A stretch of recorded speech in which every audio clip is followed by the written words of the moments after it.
Oi pessoal, tudo bem com vocês?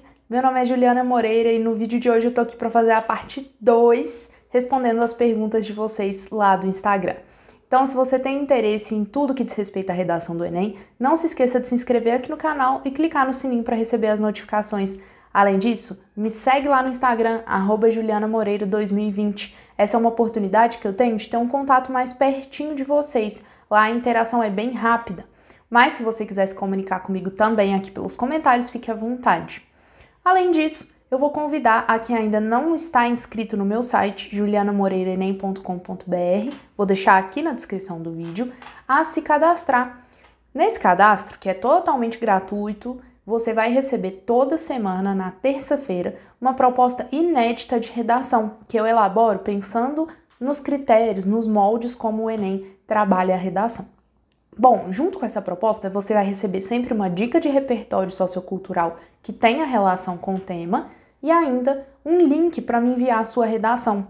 Eu seleciono algumas redações e corrijo numa live às quartas-feiras aqui no canal mesmo, às 8 da noite. Bom, as pessoas que têm a redação escolhida depois recebem esse texto também por PDF depois da live, mas ela é pensada para todo mundo que está participando comigo, e não só para quem teve o texto escolhido. Então não deixa de participar, é um momento muito bacana em que a gente consegue construir e consolidar o aprendizado sobre redação do Enem, beleza? Bom, dito isso, vamos começar então. Eu achei super bacana a resposta que eu tive de vocês no primeiro vídeo que eu postei aqui respondendo a essas perguntas. Sempre tem muita pergunta lá na minha caixinha do Instagram e às vezes eu respondo pela história mesmo, mas como a história some rápido e o destaque não tem muito sucesso assim, né? Quase ninguém entra nos destaques e tal, fica difícil para vocês encontrarem depois a resposta, né? Aqui é mais fácil, porque eu consigo reunir e disponibilizar para mais pessoas, porque a dúvida de um geralmente é a dúvida de muitos outros. Então, eu trouxe de novo aqui essa parte 2 para a gente trabalhar com mais essas perguntas e de vez em quando eu deixo a caixinha lá para vocês lançarem as perguntas de vocês para que eu possa reunir e responder aqui depois. Bom, então eu vou começar aqui com a pergunta do Miguel e ele diz: como ter um argumento consistente que amarre o corretor? Bom, Miguel, vamos lá. Primeiro, a gente não precisa se preocupar com essa ideia de amarrar o corretor. O corretor do Enem, ele está preocupado com critérios objetivos. Então, ele não tem que se sentir atraído ou não pelo seu argumento. Ele tem que olhar se o seu argumento traz todas as características necessárias para uma nota máxima.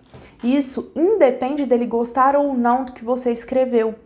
Pensa comigo, a gente tem para corrigir o Enem cerca entre 5 e 6 mil corretores. Se a gente tem esse número de corretores e dependesse da opinião de cada um deles sobre o nosso texto, a gente não teria uma correção justa, porque a nossa nota ia depender do corretor que caísse com a nossa redação. Mas não é isso que o INEP deseja, ele deseja uma correção justa. Então ele quer uniformizar essa correção. A única forma possível de fazer isso é deixando essa correção da forma mais objetiva possível. Então não tem espaço ali para a opinião do corretor, tá? Dito isso, o que é um argumento considerado consistente? É um argumento que não está pautado no senso comum. Um argumento não pautado no senso comum nada mais é do que um argumento que apresente um repertório sociocultural. E um repertório sociocultural é aquela enciclopédia que você tem. A enciclopédia, a biblioteca do aluno. Então é aquilo que você tem como conhecimento de mundo. Seja uma série, um filme, um livro, uma música. Tudo isso entra como seu repertório. Então você coloca esse repertório para sustentar a sua argumentação. É muito importante que seu argumento não só represente o seu ponto de vista, mas que esteja preocupado em convencer o seu leitor de que aquele seu ponto de vista faz sentido. Então não é legal você trabalhar com um argumento, por exemplo, que tenha só o seu ponto de vista, mas que não se preocupe com esse convencimento ao leitor. Quando a gente pensa nessa ideia de convencer, a gente tem que se lembrar que convencer alguém é algo difícil e que a gente quase nunca consegue fazer isso só com a nossa opinião. Se eu disser para você o seguinte, Miguel, o Brasil é o país que mais mata transexuais no mundo. Aí você vai falar, ué, por que você está dizendo isso? Aí eu vou falar, porque eu acho. Qual é o poder argumentativo disso? Nenhum. Mas e quando eu digo para você assim, porque o último levantamento feito pela ONU mostrou que proporcionalmente nós somos o país que mais mata transexuais no mundo e te apresenta esse dado. Olha que diferente. Não é mais porque eu penso assim. Eu consigo te provar que é assim. Então, o argumento, para ser consistente, ele tem que estar baseado nessa prova. No Enem, especificamente, não necessariamente essa prova precisa acontecer com dados, ela pode acontecer com relações.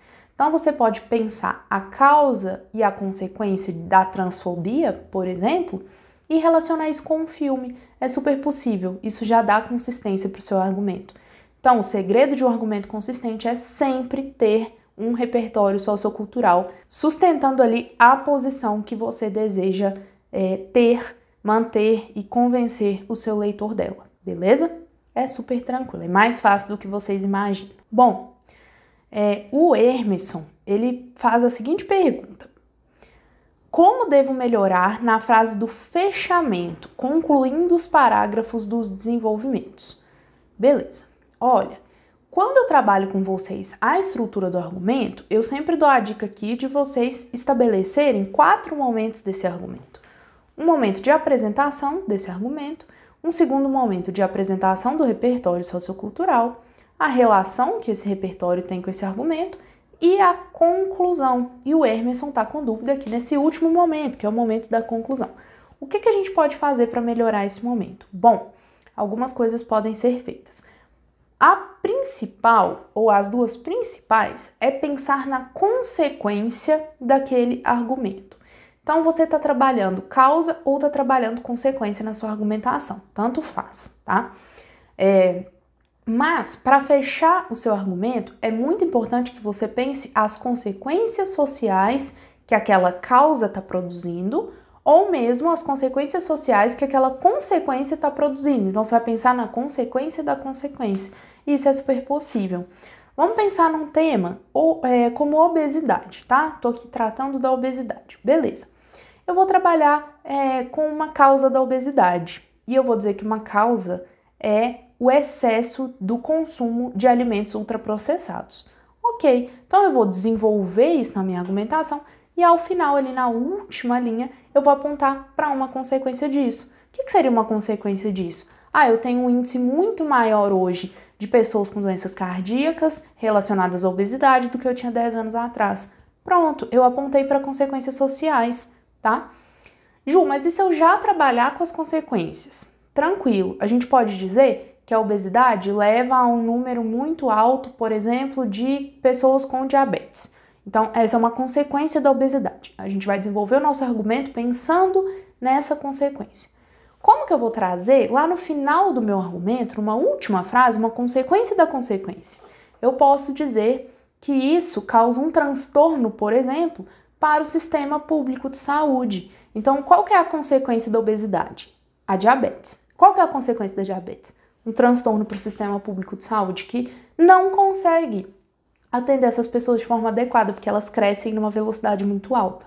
Percebe? Então, é possível tratar consequências ao final do seu argumento se ele trata causas como a base dele ou se ele trata consequências. É só você fechar pensando em consequências mais amplas. Tranquilo? Essa é a minha dica para você melhorar o fechamento dos seus parágrafos argumentativos.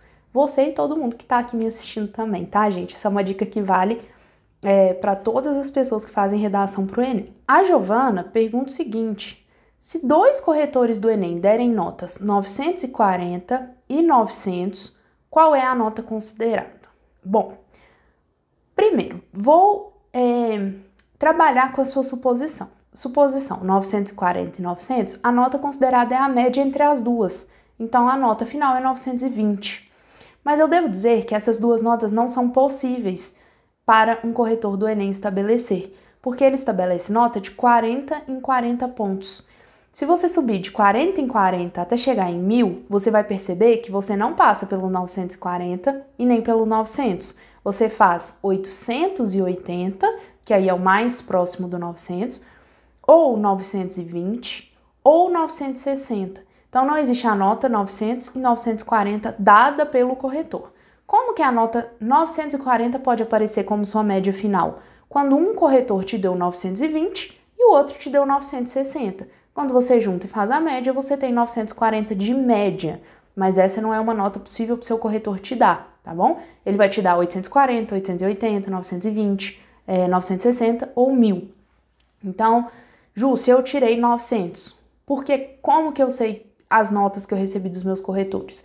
900 é uma média, não tem como você ter recebido a mesma nota dos seus dois corretores. Então, o que possivelmente aconteceu, um deles te deu 920 e o outro deles te deu 880. Quando a gente junta, você tem 900 de média. É isso que acontece, tá? Se essa diferença entre os dois corretores ultrapassa 80 pontos, aí sim a gente tem um problema, tá? Porque vai ser considerado discrepância. Tá muito longe uma nota da outra, o que significa que provavelmente teve algum problema na correção. E aí a sua nota vai ser avaliada por um terceiro corretor. Esse terceiro corretor vai dar outra nota, sem saber as duas primeiras.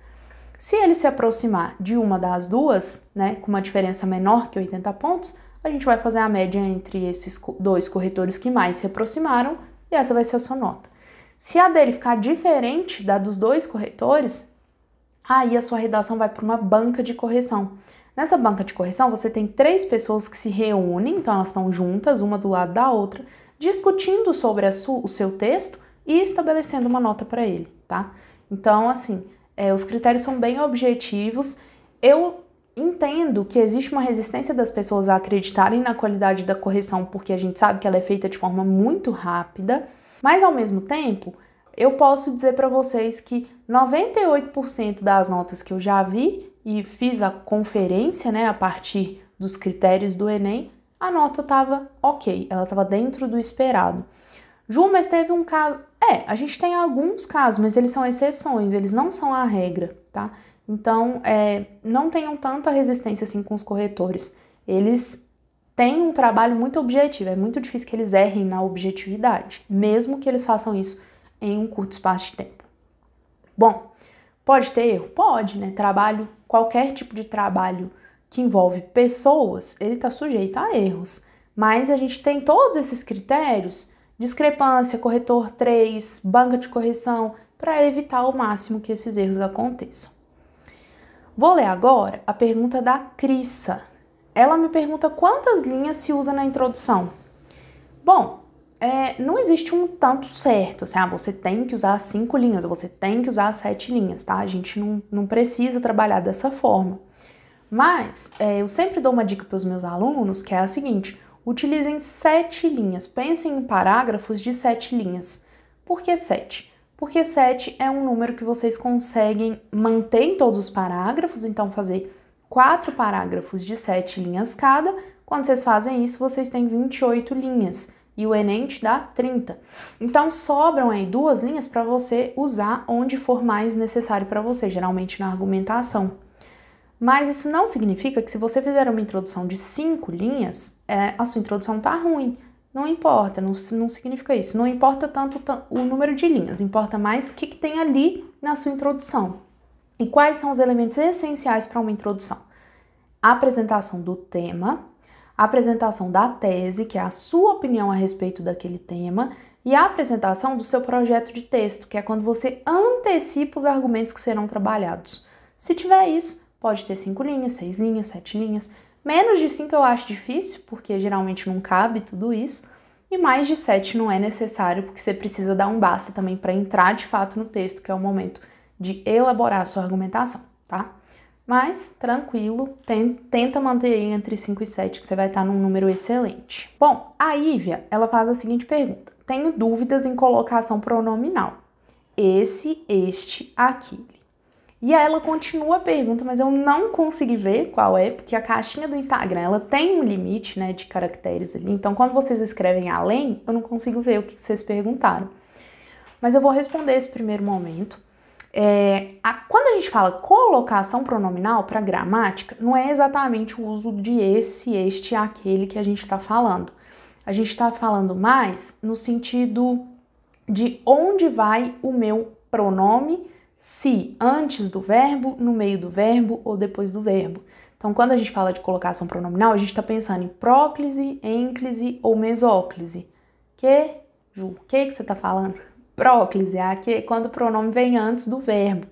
Então, quando eu digo assim, ô João, eu preciso te falar uma coisa. Quando eu digo te falar, o meu pronome está antes do verbo. Isso é um caso de próclise. Agora, quando eu digo falar-te-ei, aí eu tenho um caso de pronome no meio do verbo. Então, eu tenho mesóclise. E quando ele vem para depois, a gente tem o seguinte exemplo. Bom, o outro caso é quando a gente tem a ênclise, na qual o nosso pronome ele tá depois do verbo. Quando eu digo, por exemplo, diga-me o que você está pensando, porque a gente não começa a frase com pronome, então joga para depois do verbo. Tem regras para isso, tá? Tem os momentos de a gente usar próclise, os momentos em que a mesóclise é obrigatória, no caso do futuro, e os momentos de usar ênclise. É isso que a gente chama de colocação pronominal. Mas o que você trouxe aqui para mim não é uma dúvida exatamente de colocação pronominal. É mais no uso dos pronomes demonstrativos. Então, esse, este, aquele. Vamos pensar. O Enem, e aí eu tô falando Enem, tá, gente? Não tô falando outros vestibulares, nem na vida, eu estou falando para o Enem. Não faz a diferenciação entre esse e este. Para ele, o corretor precisa considerar a mesma coisa. Isso é uma tendência, tá? Alguns gramáticos já vêm com essa ideia de que não há diferença entre esse e este. Isso sumiu com o uso da língua. O Marcos Banho é um linguista que faz essa observação, ele não acha que existe diferença nesse uso. Para as gramáticas tradicionais ainda tem diferença, mas pensando no Enem, não precisa se preocupar com isso. Eles não vão diferenciar esse e este. Agora, entre esse e este, que eles não vão diferenciar, e aquele, aí sim a gente já tem uma diferença que está muito relacionada à distância. Então, olha só, quando você pensa, eu tenho esse óculos, certo? E eu tenho aquele violão, que vocês não estão vendo aqui, porque ele está lá para trás da câmera. Então, eu tenho aquele, eu tô com uma distância maior. Bom, pensa no seguinte diálogo. Você se encontra comigo para um café, aí você fala assim, hoje você trouxe o óculos? Aí eu falo, ó, esse? Aí você fala, não, é aquele vermelho. Aí eu falo, esse eu não trouxe. Não. Aí eu falo, aquele eu não trouxe, só esse aqui. Então, tem a ver com essa distância, tá? É assim que a gente diferencia se o uso vai ser esse ou vai ser aquele. Bom, mas eu recomendo muito que você procure por um material de pronomes demonstrativos para que você entenda melhor essa diferença. Já anotei aqui na minha listinha, eu tenho uma lista de vídeos para gravar para vocês e eu já anotei aqui para trabalhar essa ideia dos pronomes demonstrativos e também da colocação pronominal, que é bem importante. Agora, Ívia, se você quiser, completa a pergunta para mim aqui nos comentários que eu respondo você com todo prazer, tá bom? Bom, o Miguel, ele pergunta, posso fazer uma proposta com cada elemento pedido ou pode ser insuficiente? Bom, Miguel, quando a gente está falando de proposta de intervenção, você pode fazer uma proposta com os 5 elementos, certo? Isso é uma proposta completa. Se ela tiver os 5 elementos, a ação, meio, efeito e detalhamento, ela não vai ser insuficiente. Qual que é o problema que essa proposta pode apresentar? Na verdade, são 2. Primeiro, ela pode desrespeitar os direitos humanos, isso a gente não quer de jeito nenhum. Inclusive, tem um vídeo aqui no canal que eu falo sobre isso, eu vou deixar aqui na descrição para você. E a outra coisa que pode acontecer é a sua proposta não tem diálogo com o seu texto, não tem diálogo com o tema da redação do Enem. Então, você está falando sobre democratização do acesso ao cinema e você resolve lá intervir na falta de alfabetização da população brasileira. Se não tem essa relação, aí você vai ter problema. Mas se tiver a relação, que é o que geralmente acontece, e respeitar os direitos humanos, basta ter os 5 elementos para que a sua proposta seja suficiente, tá? Outra coisa que pode acontecer você trabalha 2 problemas muito distintos ali ao longo da sua redação e na hora de intervir, uma intervenção só não dá conta dos 2 problemas. E aí o que você vai precisar fazer é elaborar outra proposta de intervenção. Só que essa segunda é só para mostrar para o seu corretor que você está atento a esse casamento entre os parágrafos. Então você não precisa fazer essa segunda proposta completa, Você pode fazer com 3 elementos, por exemplo, agente, ação e efeito. É super tranquilo, é só para amarrar o projeto de texto, tá? Bom, pessoal, a Júlia pergunta como ter facilidade de ler e entender. Ler e entender, ou ler e interpretar, é um processo e a gente tem que ter calma e dedicação com esse processo. Então, a gente melhora muito a nossa leitura a partir da própria leitura. Então, é um processo de estudo que demanda muita dedicação. Porque às vezes você vai se sentir mal lendo aquele texto porque você não está entendendo muito bem, mas o que é necessário que aconteça é que você insista naquilo. E, gente, isso não diz sobre a capacidade intelectual de alguém. Então, nossa, eu li esse texto que não entendi nada, eu sou burro? Não. Às vezes você está disperso, te faltou atenção na leitura, é um texto que tem muitas palavras que não fazem parte do seu vocabulário, e não tem nenhum problema nisso. O problema é você desistir, não pode desistir. Então você volta lá e lê de novo. Isso acontece com todo mundo. Então vou dar o meu exemplo. Eu sou formada em letras e isso não me impede de pegar um texto para ler e entender muito pouco do que tem naquele texto. Então quando eu pego textos teóricos, principalmente que não são da minha área, então eu vou pegar um texto da Hannah Arendt, por exemplo, lá na filosofia, eu tenho muita dificuldade em entender o texto. Mas por quê? E por que eu tenho essa dificuldade? Porque ela trata de questões que não são muito objetivas. A própria filosofia ela já tem essa carga bem teórica para nós, né? Então, às vezes não é muito tangível, eu não consigo muito objetificar aquilo que eu tô lendo, fica muito inalcançável em alguns momentos, por conta do próprio conteúdo, não é nem por conta de um domínio de palavras, mas nem por isso eu me sinto pior do que alguém ou burra porque eu não estou entendendo aquilo. Eu sei que tem a ver com uma limitação que eu tenho naquele momento. E como que a gente lida com essa limitação? Insistindo.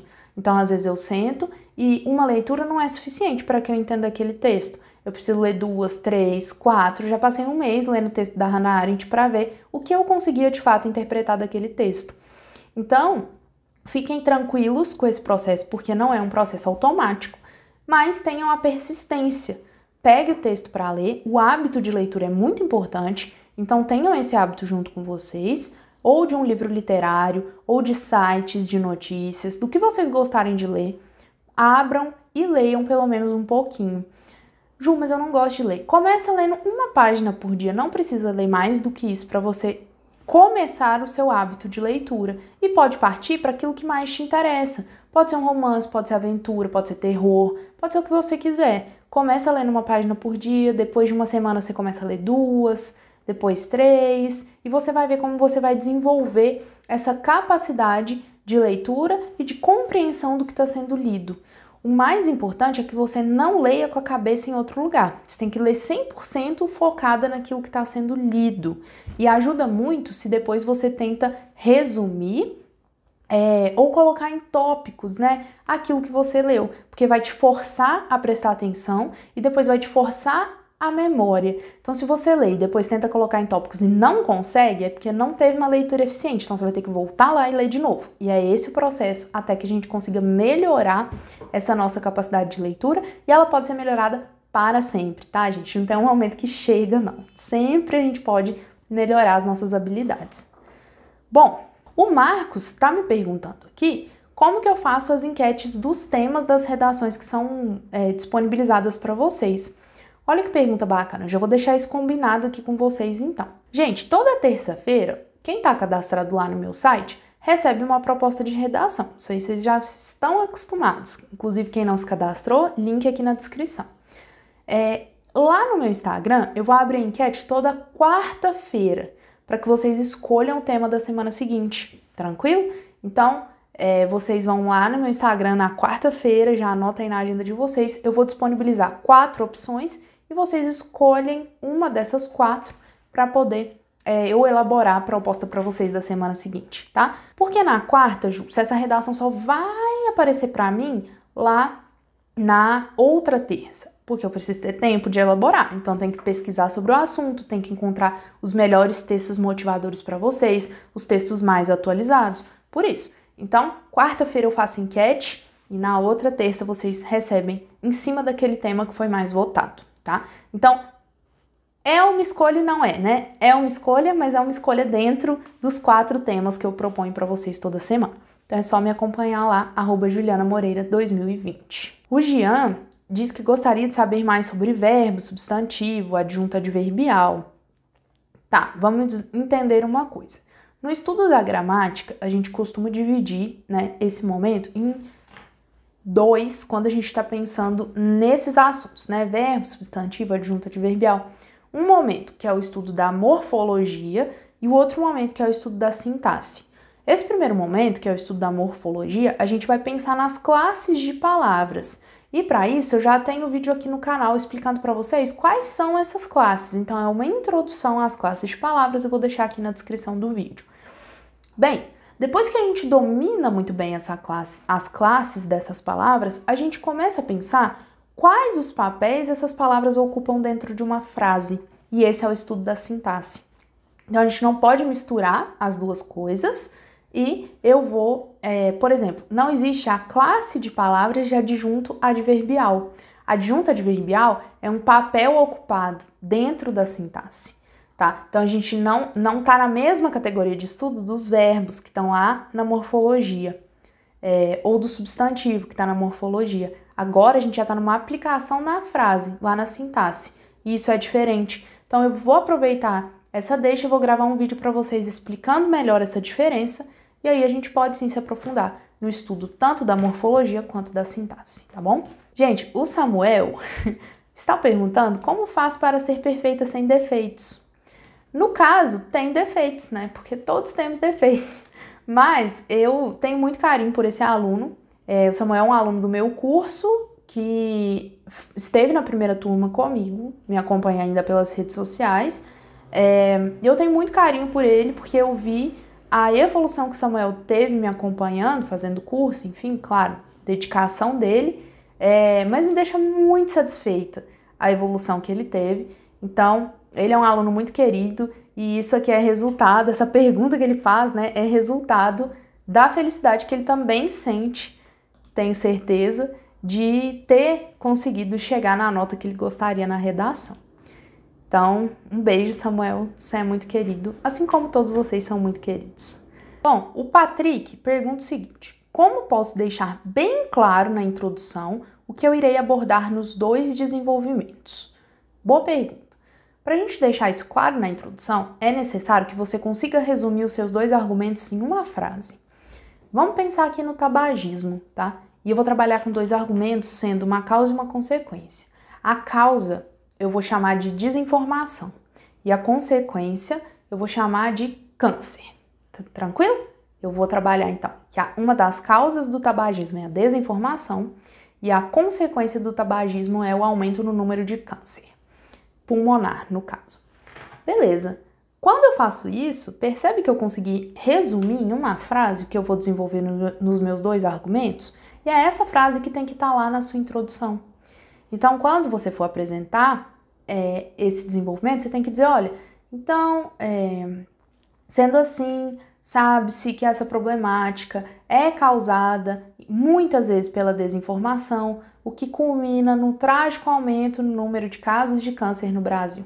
Pronto. Olha que simples, você consegue apresentar. Se você não está conseguindo apresentar, pode ser por 2 motivos. Primeiro, porque o seu argumento não está muito claro, você não está conseguindo resumir ele em uma frase. E se você não está conseguindo resumir, ele não está completamente claro para você, então é importante esse momento de resumo. Ou por uma segunda questão que você está colocando de forma muito genérica lá na introdução. Então você está dizendo, nesse sentido, as causas e consequências desse problema precisam ser abordadas. Muito comum que os alunos façam isso, só que não é para ser genérico, é para apresentar quais causas, quais consequências você vai trabalhar no seu texto, tá? Então pode ser uma dessas 2 coisas aí que está te atrapalhando, mas resumindo numa frase resolve o seu problema. A Esther faz a seguinte pergunta: o que fazer se caso na hora da redação aparecer um tema que eu não domino bem? Esther, ter tranquilidade é a primeira questão, muita tranquilidade. A segunda questão, ler os textos motivadores, e aqui eu tenho um vídeo que te ensina a ler melhor esses textos, eu vou deixar aqui na descrição.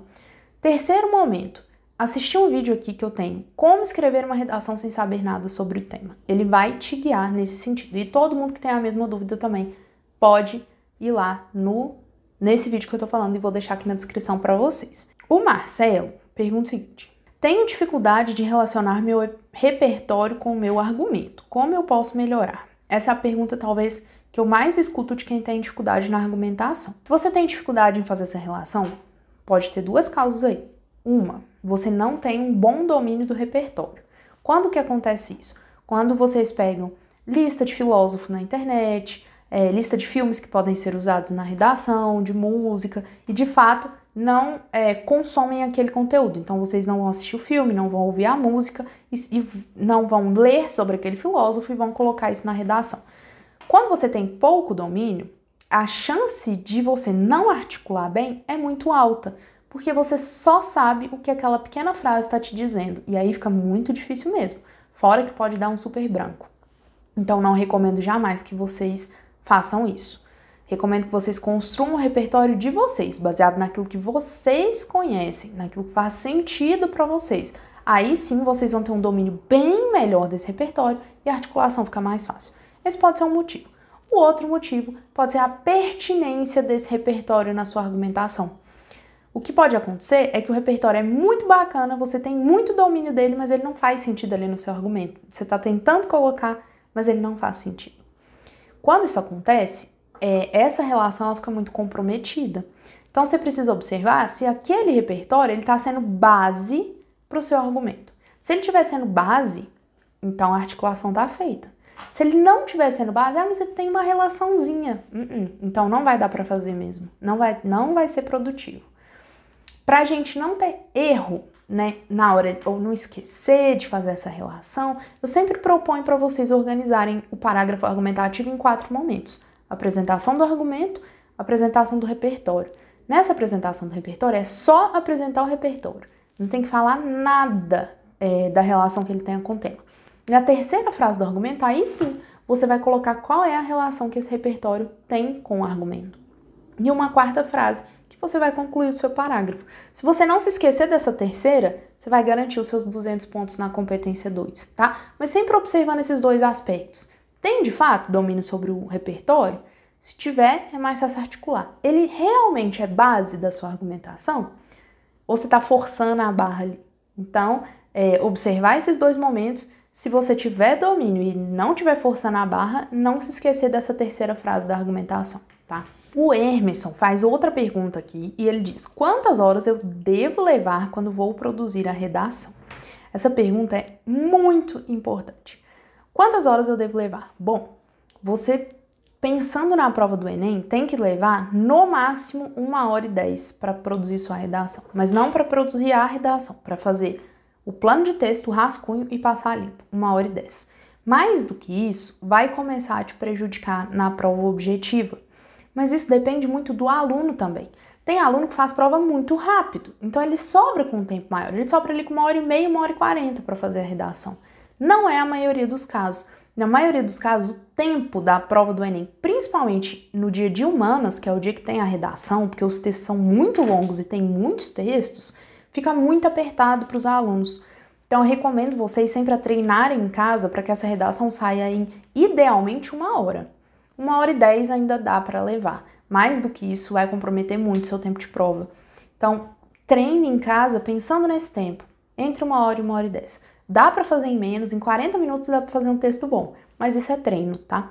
E outra coisa, não precisa fazer em 40 minutos se você não gasta todo o outro tempo que te sobrou fazendo a prova de humanas. Não faz sentido, tá? Então, Ju, em 1h fica confortável para mim fazer a prova de humanas e fazer a redação. Beleza, então treine em 1h. Você tem que descobrir esse tempo seu, levando em consideração quanto tempo você demora para fazer a prova objetiva de linguagens e de ciências humanas.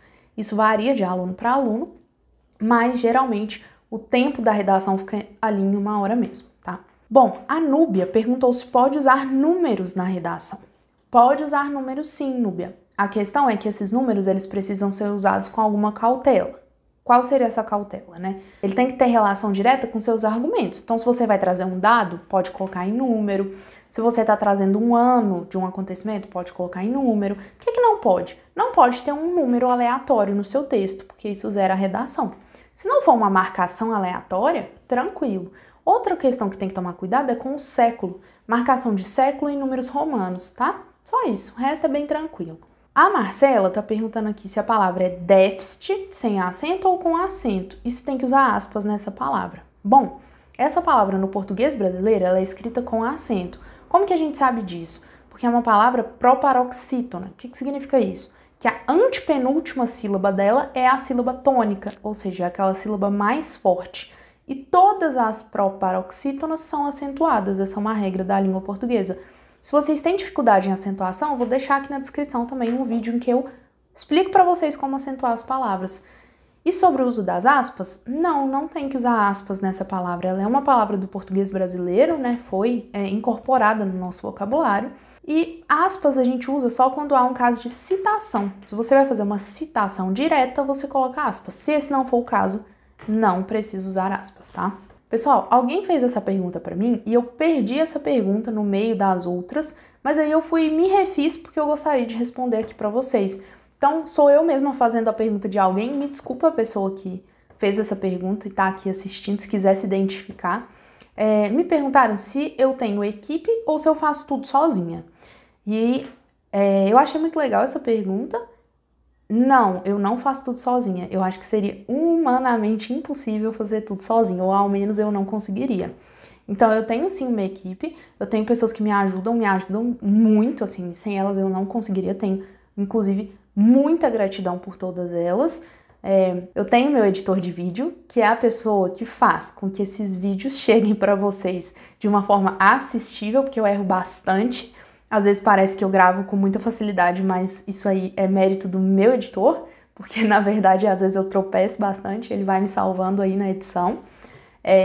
Eu tenho uma pessoa que me ajuda a organizar ali toda a parte do YouTube, do envio de material para vocês, de e-mail, então que faz o suporte também de quando vocês precisam, não estão conseguindo acessar, não estão recebendo, nada disso passa por mim, eu não faço esse trabalho. Eu tenho uma pessoa também que me ajuda nas lives, vocês conhecem a Voz. A Voz não só me ajuda nas lives, e agora é uma novidade que eu vou contar sobre ela, a Voz é formada também em letras e também trabalha com redação. Então, em alguns momentos, eu tenho também esse momento de troca com essa pessoa em que eu pergunto, a gente vê, né, o que é pertinente de conteúdo, o que é bom de ser trabalhado, eu mostro o material que eu quero disponibilizar para vocês, escuto a opinião dessa pessoa, porque ela é uma profissional da área, então eu tenho essa troca também. Então é bem bacana, eu tenho uma equipe bem joia trabalhando comigo e não faço tudo sozinha, tá? Então, muito obrigada a todo mundo que trabalha comigo, inclusive, porque seria impossível fazer isso aqui sozinha. Bem, a gente tem aqui o Thiago perguntando como encaixar uma música como repertório. Bem, Thiago, uma música como repertório, ela pode ser encaixada em dois sentidos. O primeiro, porque toda a música tem relação com o tema, então você vai tratar de uma música X e vai fazer a relação dela, por exemplo, com um período de ditadura. E aí você diz, nessa música X escrita, ou você vai saber o compositor ou o cantor, tá? Uma das duas coisas. Escrita ou cantada por fulano, retrata a época de ditadura no Brasil e pronto. Só isso. Ou você vai partir para uma parte específica da música. Então, por exemplo, olha, eu tenho essa música Y que trata, que fala, dois pontos, né? Ou que trata de dois pontos, abre aspas, coloca exatamente que parte da música te interessa para aquela argumentação, fecha aspas e manda bala.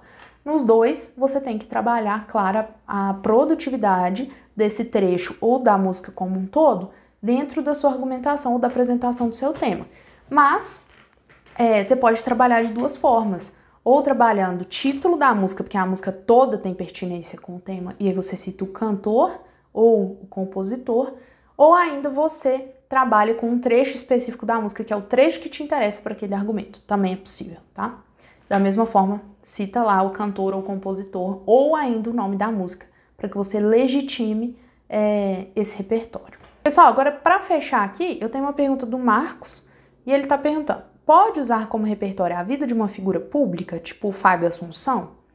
E aí ele perguntou sobre um tema específico, mas eu não consegui ver, porque o Instagram fica cortando as perguntas de vocês. E a resposta é sim, pode usar a vida de uma figura pública, desde que respeitadas algumas regras. Quais regras? a vida dessa figura pública precisa ser legitimada de alguma forma. Então, se você vai dar uma informação sobre o Fábio Assunção, que foi o caso, né, a pergunta que você fez aqui, você tem que dizer de onde você tirou essa informação. Então, o Fábio Assunção passou por um caso de recuperação do vício em drogas. Ok, a gente sabe que isso aconteceu, ele é uma figura pública, mas você precisa dizer de onde você está tirando isso. Então, segundo uma reportagem feita pelo G1, segundo uma reportagem feita pela revista tal, tá? Legitima o seu repertório. Se você fizer isso, você pode usar tranquilamente. Você só não pode trazer uma informação de uma figura pública e não contar de onde você tirou essa informação. A fonte é muito importante, porque por mais que seja uma figura pública, não dá pra gente afirmar que todo mundo sabe ou conhece sobre a vida dela para que aquele argumento não necessite de legitimidade. Então é importante sim que você coloque de onde você está tirando a informação sobre essa figura. Mas se você fizer isso, pode usar assim tranquilo, tá? Bom, pessoal, é isso. Eu separei essas perguntas aqui. Tem mais, mas o vídeo ficaria bem longo. Eu sei que às vezes é cansativo. Então, eu respondi algumas perguntas direto para a pessoa, que eram perguntas bem pontuais. Eu respondi lá no privado mesmo. Mas se vocês têm dúvidas ainda, fiquem à vontade para me mandar ou aqui nos comentários ou lá no Instagram. Eu vi que vocês me responderam no vídeo, na parte 1 que eu faço respondendo essas perguntas de vocês, que vocês gostariam de uma live sobre interpretação de texto. Então, eu já estou preparando esse material, não me esqueci, a gente vai ter sim essa live e eu aviso vocês com antecedência para que a gente possa marcar num dia que seja bom para todo mundo, tá bom? Não se esqueçam de deixar o like nesse vídeo, um abraço para vocês e até o nosso próximo encontro.